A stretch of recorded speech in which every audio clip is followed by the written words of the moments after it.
అందరికీ నమస్కారం అండి. నేను doctor Rangaraman, senior medical oncologist, Medicover cancer hospital Nellore. So cancer ట్రీట్మెంట్స్లో కొత్తగా వచ్చిన ట్రీట్మెంట్స్లో ముఖ్యంగా చర్చించవలసింది ఇమ్యూనోథెరపీ. ఇది చాలా మందికి అవగాహన లేదు. సో ఇది కీమోథెరపీ వలె సైడ్ ఎఫెక్ట్స్ అనేవి లేకుండా ఉండే ట్రీట్మెంట్స్లో ఇది చాలా ప్రధానమైనది. సో ఇందులో ఇది కొన్ని ఇంజెక్షన్ రూపంలో కొన్ని సపరేట్ మెడిసిన్స్ని డిజైన్ చేయడం జరిగింది.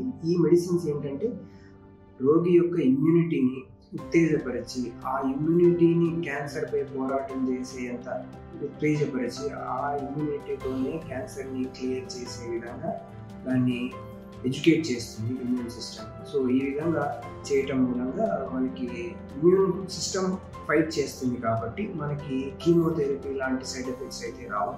సో ఇవి చాలా మంచి రిజల్ట్స్ ఇస్తున్నాయి. ఈ మధ్య కాలంలో చూస్తున్న క్యాన్సర్ ట్రీట్మెంట్స్లో కీమోథెరపీతో పోలిస్తే కూడా ఈ ట్రీట్మెంట్ చాలా అద్భుతంగా పనిచేస్తూ ఉంది. సో కానీ అది అందరికీ పనిచేస్తుందా అంటే దానికి డాక్టర్ గారు ప్రత్యేకమైన పరీక్షలు చేసి ఎవరికి పనిచేస్తుంది ఏంటి అనేది నిర్ధారణ చేసిన తర్వాత కొన్ని ట్రీట్మెంట్ తీసుకోవడం అనేది కరెక్ట్ పద్ధతి. సో క్యాన్సర్ అనగానే కీమోథెరపీ అని భయపడవలసిన అవసరం లేదు. డాక్టర్ గారితో, ఆంకాలజిస్ట్తో కొత్తగా వచ్చిన ట్రీట్మెంట్స్ గురించి డిస్కస్ చేసుకుని మంచి ట్రీట్మెంట్, మెరుగైన ట్రీట్మెంట్స్ తీసుకోవాల్సింది కోరుకుంటున్నాను. Thank you.